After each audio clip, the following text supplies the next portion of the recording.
All right, everybody, thanks for joining me again. This is ChronoSteel. For any of those that may have missed the video that sort of leads into this one, I'm going to do a series of EDC videos where I go into some detail on about five or six different EDCs that I've used throughout the years, fairly well-respected brands, and ones that I highly recommend, just based on my use over time. And the fact that they were well thought out and they have good quality and they aren't too expensive, so it's a great combination. They're sort of in the budget range between $40 and $80 or so, and have withstood the test of time, so to speak. So all fantastic knives from great makers. So I'm going to start out here with the Cold Steel that you see here.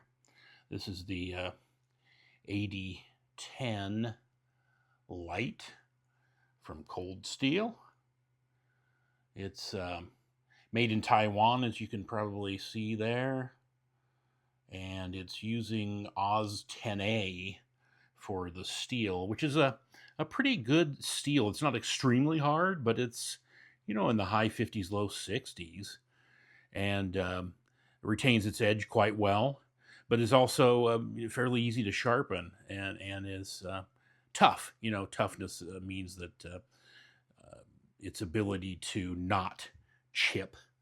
Tougher steels are typically softer and therefore don't chip as easily. But this is just a great, Oz 10A is a great kind of a combination, kind of like 14C28N is also a fantastic, sort of budget steel, affordable, holds a good edge and is tough, doesn't chip easily.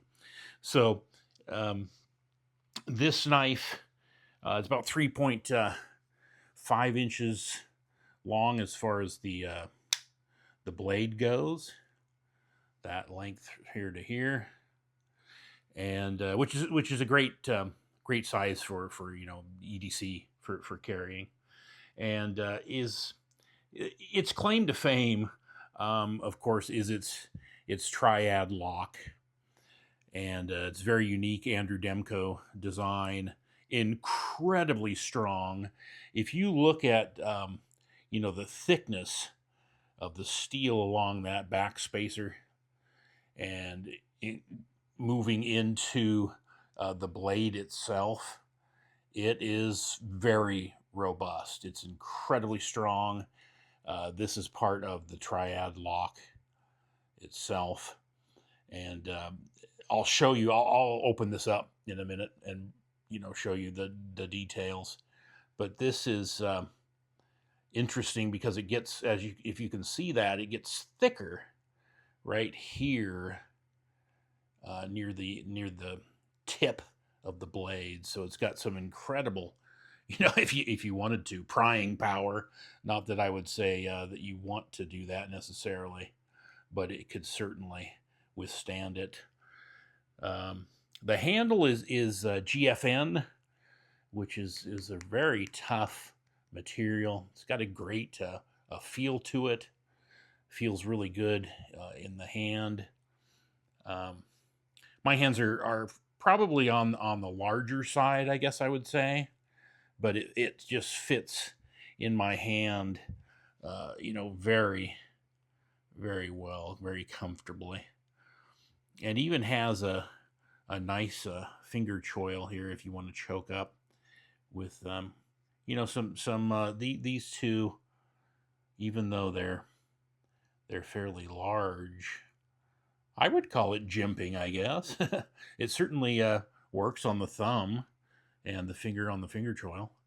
So, yeah, you can really choke up and do some finer work with a knife that has such a robust and strong blade. So let's actually get into this. It's 5.2 ounces, by the way, so it is pretty hefty. Let's see. Let's do. I think these are T6s on the handle. Let's see if I can. I've never taken one of these apart on camera before, so bear with me. I hope everything works out okay. And yeah, it's fun. I really do actually enjoy, understanding knives as much as I can, how their locking mechanisms work. And this is a very unique, like I said, a genius design. It'll support something like 700 or 800 pounds on the blade without it, without the lock failing. So I've seen videos where Andrew Demko hangs weights off of it, and it's pretty incredible. I mean, it's more weight than some of the top weightlifters in the world can squat. It's just an incredible amount of strength that it has. So yeah, it's just a really neat design. I have the I think it's called the Formax Scout. Let's see if these are coming loose, which is also a Cold Steel knife, one of the largest kind of, I don't know if you call it EDC, but yeah, I guess it's EDC. Oh, come out of there. Bear with me, guys. I feel that one's loose. Get the pocket clip out of here.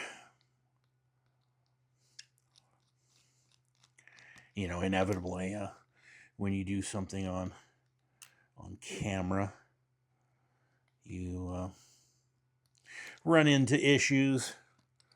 I know that's loose. There it is. There, you're out of there. Are you loose yet? I'm pretty sure you are. I just got to do a combo thing. I've got to get Force Plus. There we go. One. And let's see, can we get under this guy?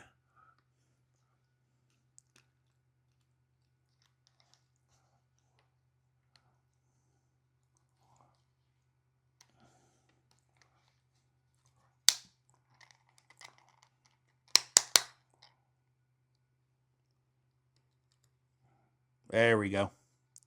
Okay, so those were T6s, and for a knife this large, that was one thing I've heard from some of the other experts in the knife industry, that they'd prefer T8s, but it's been incredibly strong for me. So this pivot is actually a T8, so that came right out. Let's see. Can we remove? There's that piece of the handle. But I was going to say, I haven't had any problems with, the strength of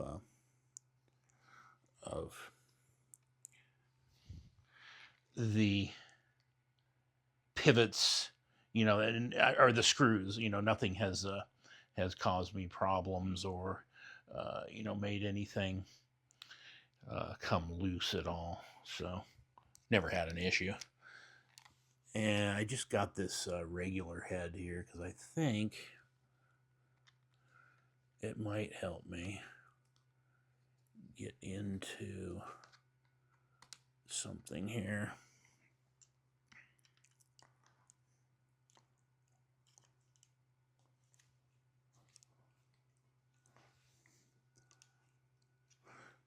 Like I said, as you can see, I haven't taken this apart for quite some time, so I'm kind of struggling here. I apologize, but that's a part of it. Just a part of the deal. Still fun, and still hopefully, somewhat educational for you. There we go.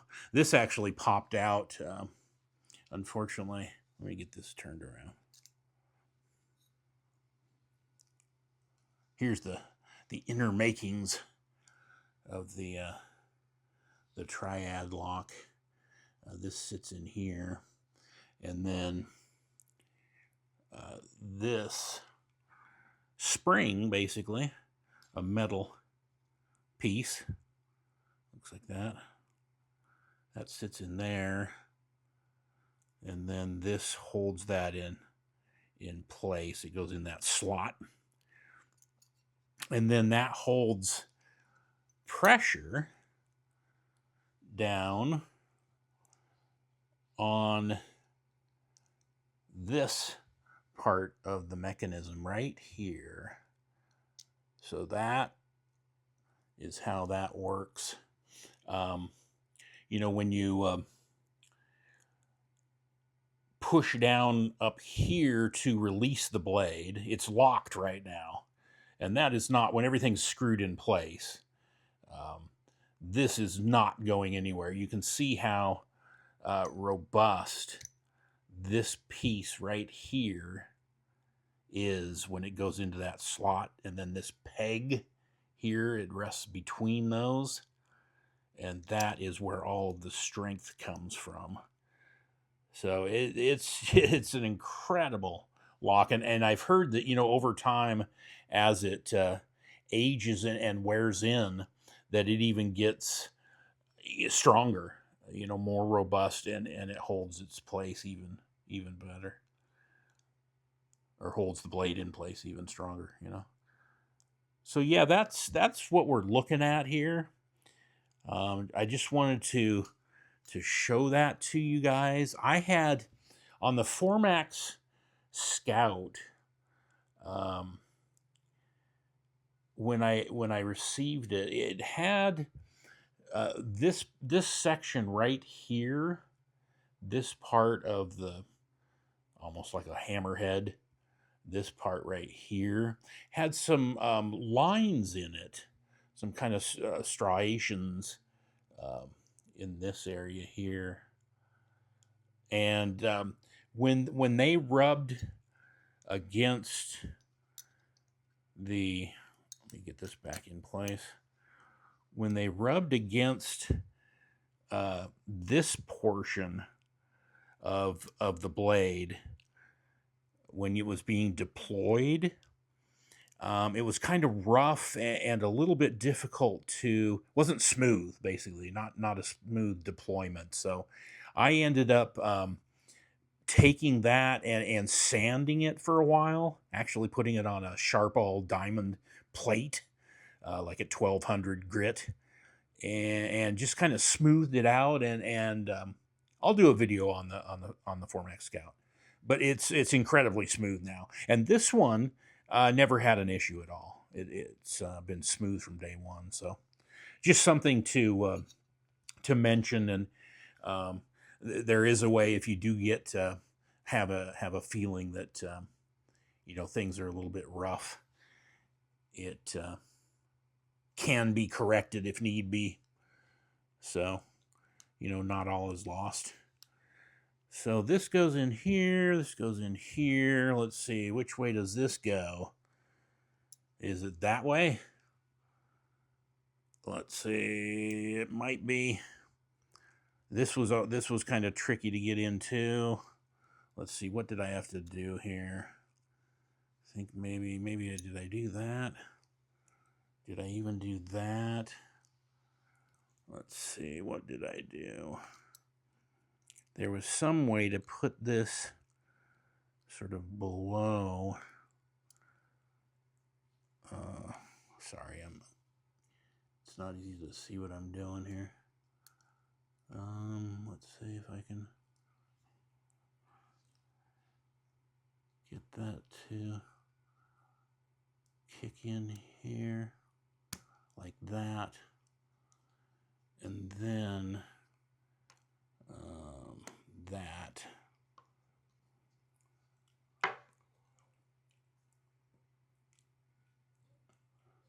I should have probably screwed something in here first, huh?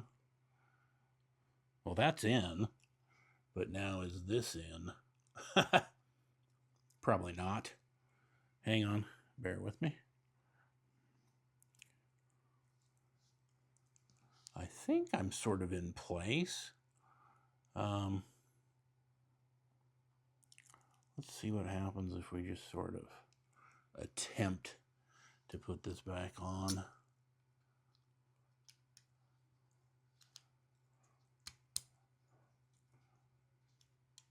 Let's see where we are with this.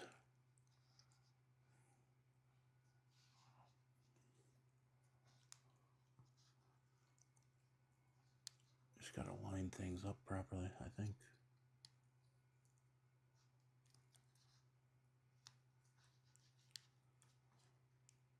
Where are you?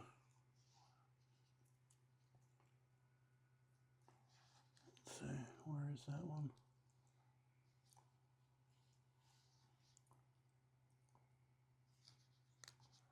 It's trying to go in right there.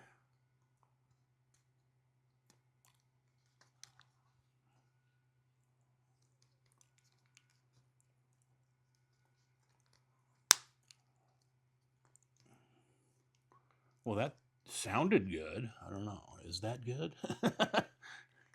I apologize if that wasn't... it looks like it's going to function properly. Let's see. We need to put this back on. Sort of like that. And that's the flathead that I'd used. So we'll take that out, put the T8 back in.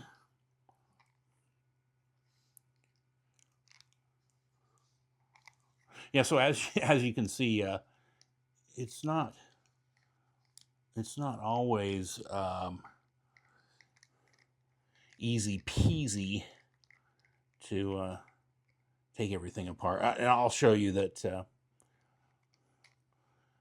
that can be adjusted for how smooth the blade deploys.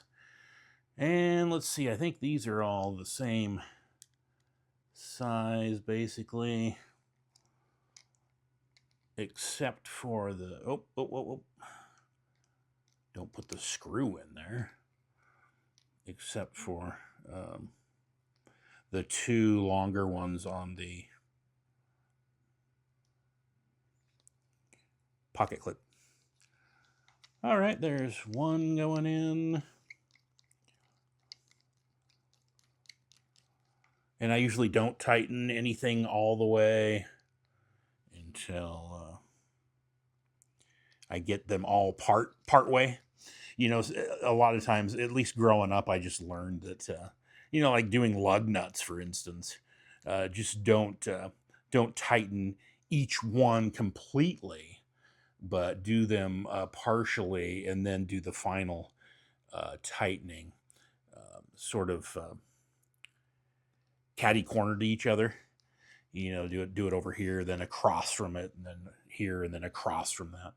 So that way you don't pinch anything or, you know, potentially cause any issues of that nature.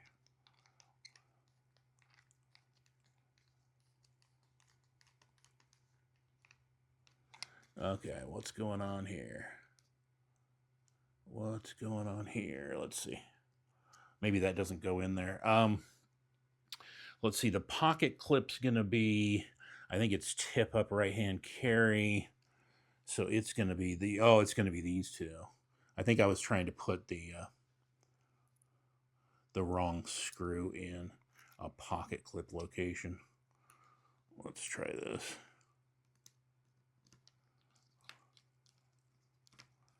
I think that's where the pocket clip goes. Right? Is my spacer not right? No, that's going in. Okay, that's good.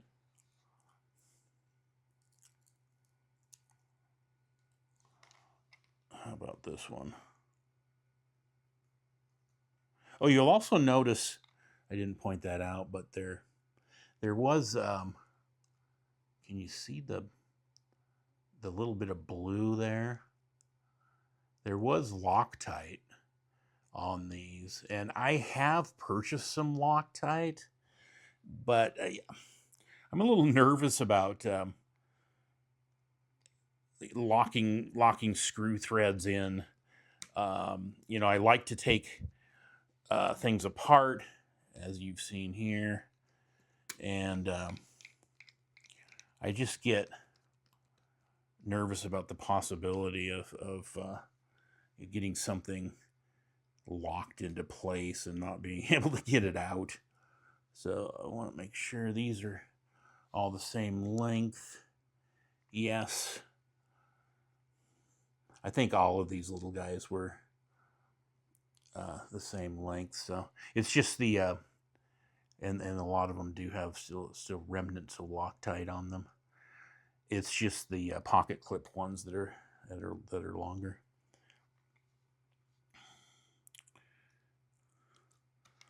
Let's see, go in.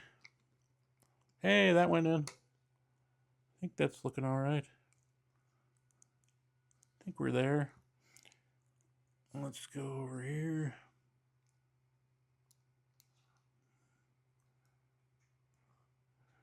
This one and one more. 2 more to go.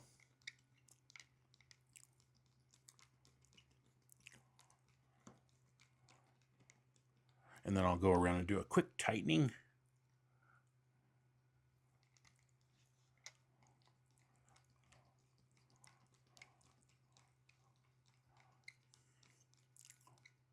So yeah, now you've seen the inner workings of a triad lock. It's the same on you know, any cold steel knife that has a triad lock is going to function in that same way. The principle stays the same.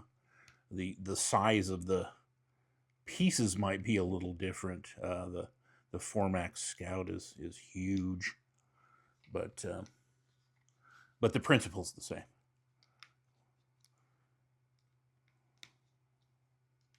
All right. I think I've got the pivot too tight, would be my guess. Let's see. Oh, you know, one thing I haven't talked about, the knife is a bit tricky to. I like to reverse flick things. You know, flick it from back here. And this particular knife, let me see. Yeah, I think I'm close to having it where it needs to be, as far as how tight the pivot is.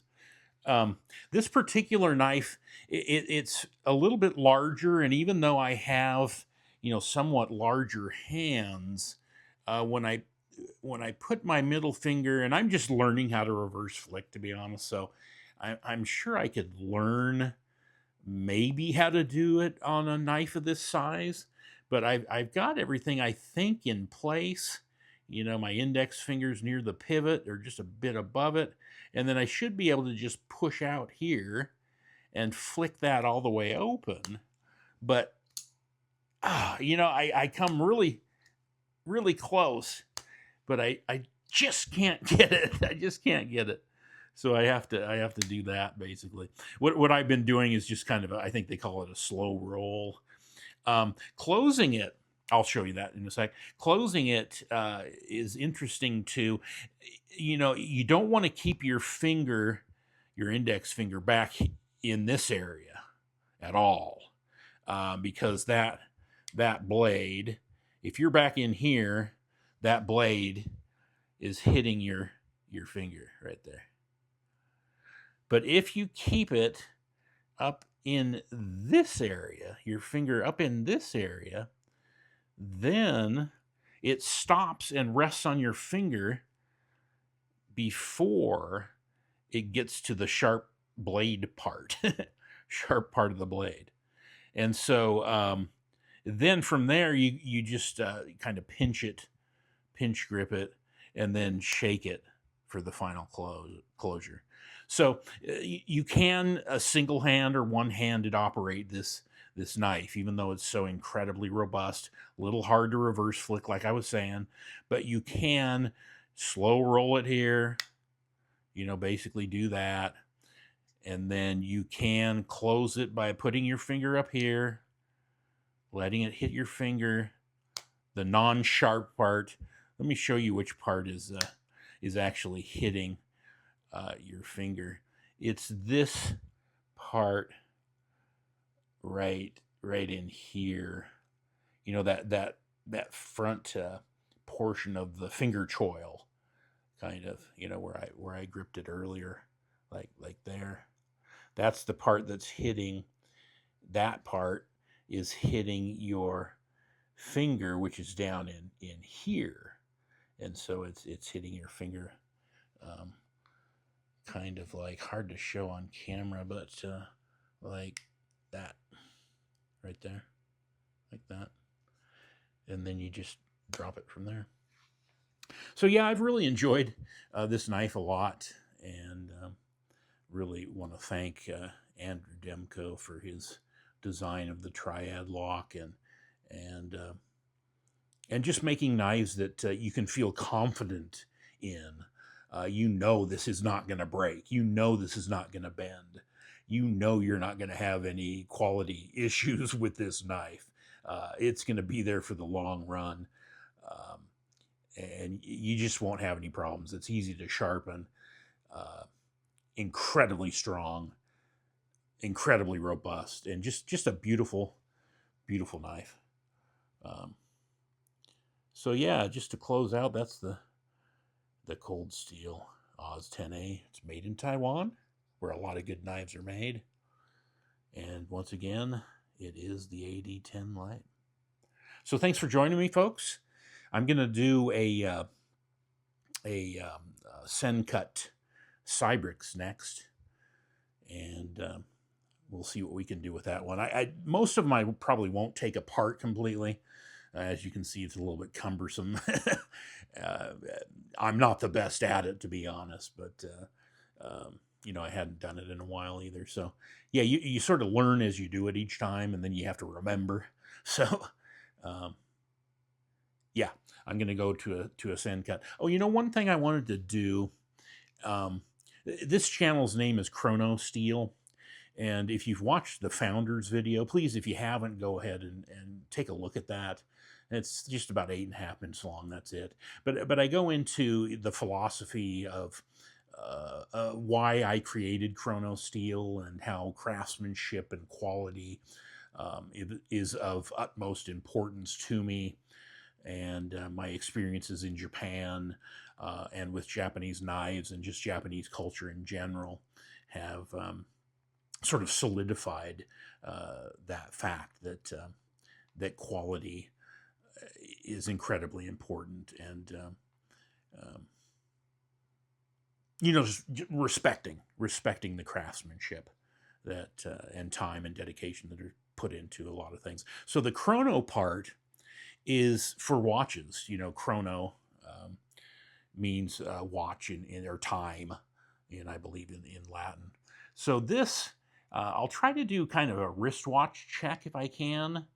That's showing my light, unfortunately, but this is a watch that I've been wearing recently.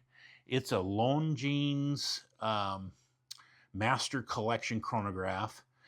And one of the things I really like about this particular watch is that it has basically all the complications except for you know, year, like the leap year and years complication. But it's got, you can see Saturday, January, and then that's on that little moon looking portion right there is on the 10. So that hand actually points, you can see up to 31 all around the perimeter. That's the day, or the date. And then it's got moon phase down here at the bottom. Barely see the moon, I think, today. And then it's got, of course, its chronograph. So that's the 30-minute dial up there. That's the this is an hour, 12-hour dial here. And then this little dial, I wish I had something smaller to point with. This little dial here is a 24-hour dial. So it tells you, you know, whether you're in the AM period of time or in the PM period of time. And it also has, you'll see one of the hands moving in there. That's just the standard watches seconds hand. So it says right now it's like almost 14, which you can see 1:35, I think is what the time is, 1:35. So that's PM, because you can see that this hand right in here is at 14, almost 14, which would be 2 p.m. military time. So yeah, this is a watch that I really like. Enjoy wearing it. It's got incredible detail. If you can see the scaling on the dial itself, it's just beautiful, beautifully done. And it's not an extremely expensive watch. So Longine's really put a lot of effort into designing something that's affordable and has all the complications and is beautiful at the same time. So what I'll try to do going forward is do a wristwatch check or show what I'm wearing when I do you know, any type of knife video. And then I will of course be doing watch specific videos in the near future as well, as my passion is for both fine watches and for fine knives as well. So hey, I appreciate you joining me today, and thanks for hanging in there with me. Sorry for the extra time it took in working on this particular knife, but I think it was well worth it, and maybe you learned something. Let me know in the comments whether or not this was valuable for you at all. And please do subscribe to the channel and like the video. And I'll have a few links for the knife and you know, maybe for this screwdriver tool itself. And I use KPL, you know, knife pivot lube oil quite often, and Sharpall sharpening stones when I sharpen things. So I'll have some links that you know, are affiliate links in the description, and if you click through and use those, of course it will go towards supporting the channel, and we really appreciate that, or I really appreciate that. So anything you can do to help out, and comment too. I want to hear back from you. Am I hitting the mark? Am I not hitting the mark? What would you be interested in hearing, seeing, learning about? So let me know. This has been ChronoSteel, forged in the timeless pursuit of perfection. Look forward to seeing you again soon with the next video. Thank you so much.